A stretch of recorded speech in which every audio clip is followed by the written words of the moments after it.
Hello, this is Tim Congdon speaking. I was runner-up in the UK Independence Party leadership election in 2010, and this video is about the economic arguments related to the Brexit debate. I'm going to talk particularly about some work done by Her Majesty's Treasury and then quoted by George Osborne at a news conference. George Osborne claimed that in 2030, central assumption, the average British household would be £4,300 a year worse off if we left the European Union. A big number and a big lie. And what I want to do is to, first of all, explain how the Treasury got to this number, at least how they think they got to this number, and then explain what's wrong with it. Now, there are so many things wrong with it that it'd be quite extensive, quite a long discussion. But anyway, let me proceed. The first idea the Treasury has is that living standards depend upon how much we produce per person on productivity. Okay, that's fair enough. They then say that productivity depends on openness, how much trade an economy does with the rest of the world. Okay. They measure openness by the ratio of exports and imports combined to national income. Okay. And they then say, third point, that when Britain joins international trade arrangements, World Trade Organization, but critically here joins the common market and then the European Union, this increases openness. Okay. So openness is increased by belonging to the EU, openness is good for productivity, and openness is good, and productivity is good for living standards. Okay. Let's just go through these various propositions one by one. I'm going to make the first point, or the snide point, which is that the Treasury cites a chap called David Ricardo, in the early 19th century as the basis of the idea that living standards depend on productivity. I'm sorry, they've got the wrong guy. The chap who said that was Adam Smith about 40 years earlier. And what Ricardo did was something quite different. He showed with productivity given, trade between nations increases living standards because nations specialise on what they're good at. Anyway, that isn't that critical to what I'm about to say, but it just shows you that these Treasury economists don't know what they're talking about. You'll see the argument I've just made, which is the argument in this document. Okay, it's a rather scruffy document. I can tell you what's inside it's even more disgraceful. What's inside this document is critical to it is this rather indirect, rather convoluted argument about productivity, openness, EU helping openness, and so on. Rather indirect. Look, there's a much simpler way of saying, of examining how joining the EU affects productivity. We joined the common market in 1973. If that was good for productivity, there should have been an acceleration of productivity growth in the years after 1973 compared to the years before 1973. We just go directly to the data and check. This document says that the part of the economy most affected by these developments was manufacturing. We have information about manufacturing productivity in the key periods. Here it is. First year by joining the common market, 1973, there was indeed a burst of productivity growth, which was tied up, in fact, with the global boom that year. It wasn't due, in fact, to joining the common market. Because then let's look at the following 5 years and 10 years. the 5 years from 1973 saw a slowdown in productivity growth compared to the 5 years before that, and then even more critically, in the 10 years from joining the common market in January 1973, the growth of productivity in British manufacturing was less than half that in the previous decade. Let me repeat that. The growth of productivity in British manufacturing, the part of the economy that should have benefited most from common market accession, almost more than halved in the decade after we joined. Now look, this one fact demolishes everything in this document. This document is rubbish.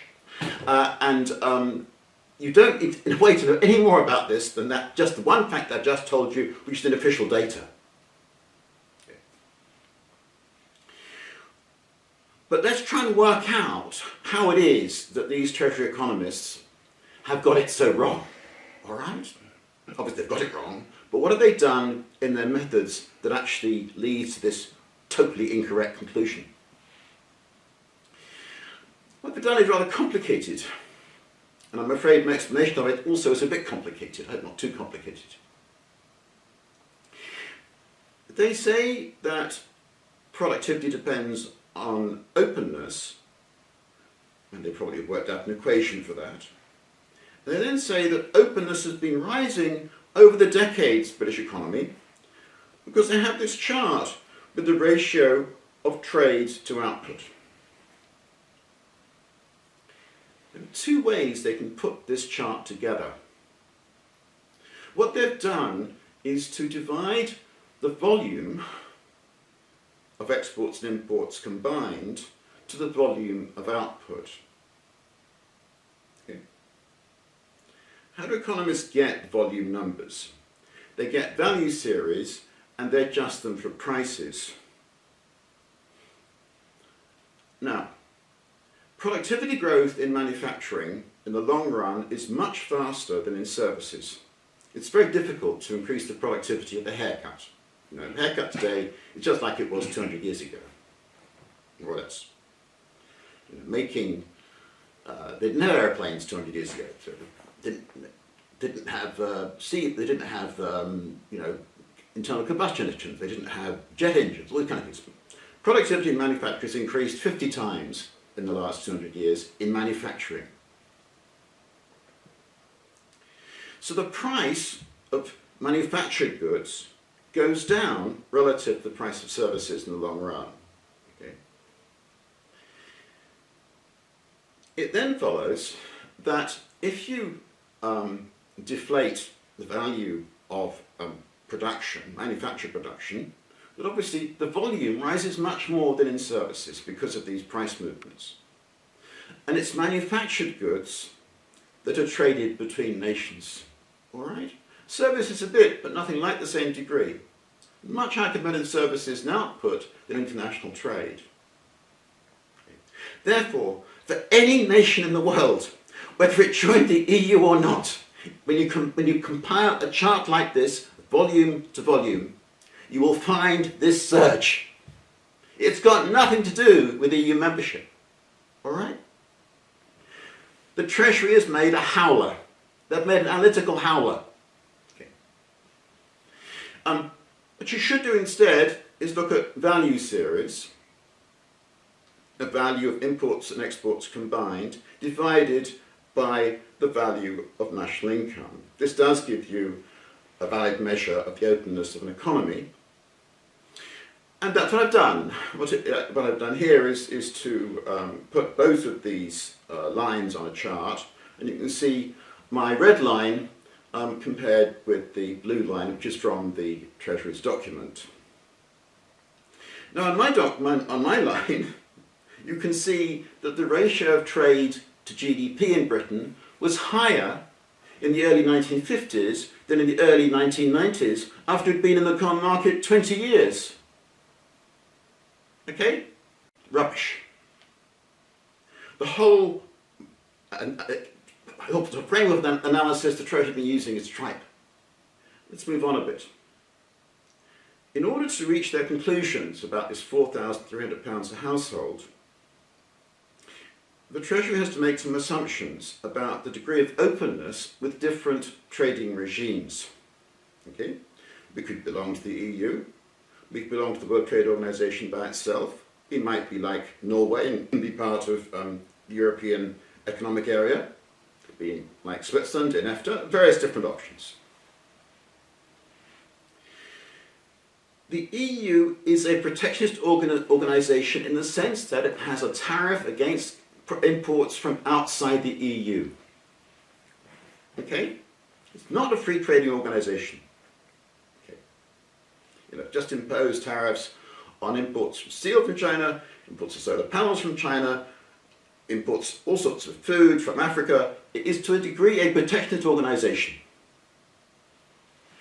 If we leave the EU, we can scrap all of that and be fully free trade like our former colonies, Hong Kong and Singapore, and then we would be more open than any nation in the EU.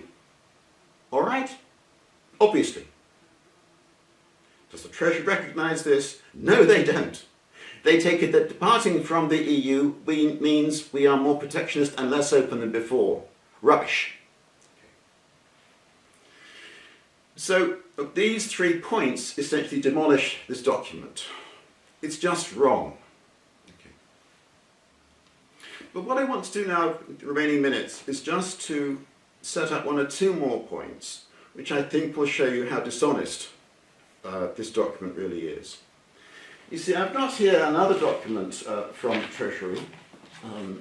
This is something I look at every year.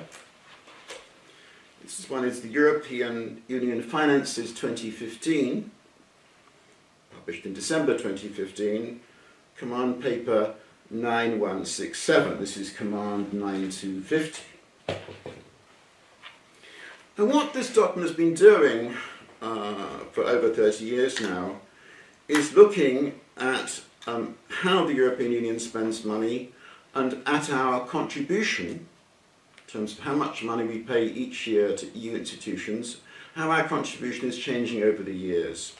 And it has numbers which I've looked at many times in the past on our net contribution, our gross contribution, and so on.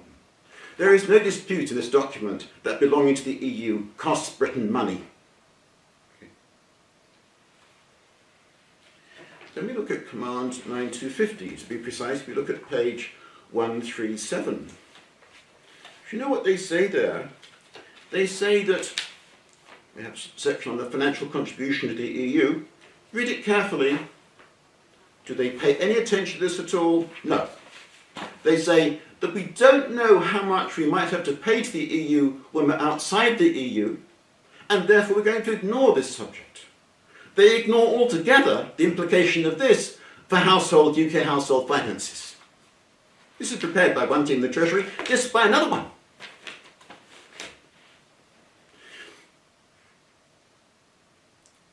What's going on here?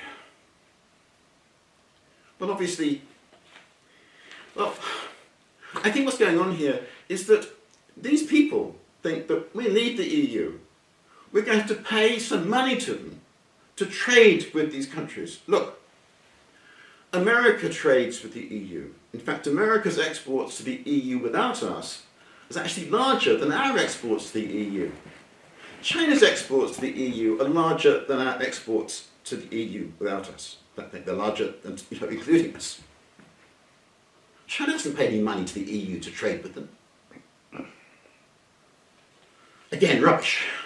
And, this idea that we can be held to ransom because of access single market. We don't need access single market to trade with the EU. 160 countries around the world don't have access to single market. It's belonging to the EU. We don't need to pay any money at all. And this tells us how much over 30, 40 years we've paid to the EU, and actually I can tell you it's over £50 billion. Now, in the last few years, there have been problem areas in our relationship with the EU. Okay? People have come to Britain to benefit from our social welfare. Government ministries have made estimates of the size of benefit tourism. People from abroad, not just from the EU, have come to Britain to try and have babies on the NHS. There have been government estimates of health tourism. Okay. You go to Google, you put in health tourism, after a few entries you'll see an estimate from a government department of how much that is. So no dispute that there is benefit tourism, there is health tourism, there's cost to us of complying with a range of directives, again there are official estimates of these things and so on. All these things make us worse off, working time directive, junior doctors, all that kind of stuff. They make us worse off. Okay. Is there anything about these kinds of costs to us belonging to the EU in this document? No, there isn't. Look, what is this £4,300 a household figure? It's a big lie. I don't want to get too hysterical about this, and I mustn't try and, in a sense, keep the rhetoric under control. But this really is the Goebbels technique. You concoct a figure. You try and invent that there's some science behind it. They're full of their equations and other stuff in this document. There's some science, there's some thinking, there's a lot of analysis, so-called analysis. And you put this figure in the headlines, and you repeat it, and you repeat it, and you repeat it.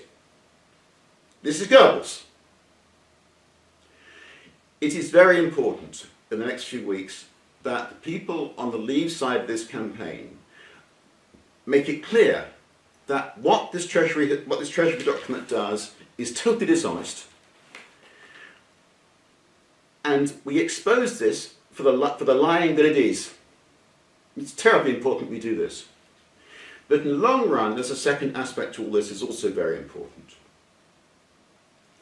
I think it's very important that we have a government, British government, a command paper is a command paper commanded by the Queen, by the Sovereign, for the attention of Parliament, that we have a government that is honest, true, reliable, and so on. This document is totally dishonest.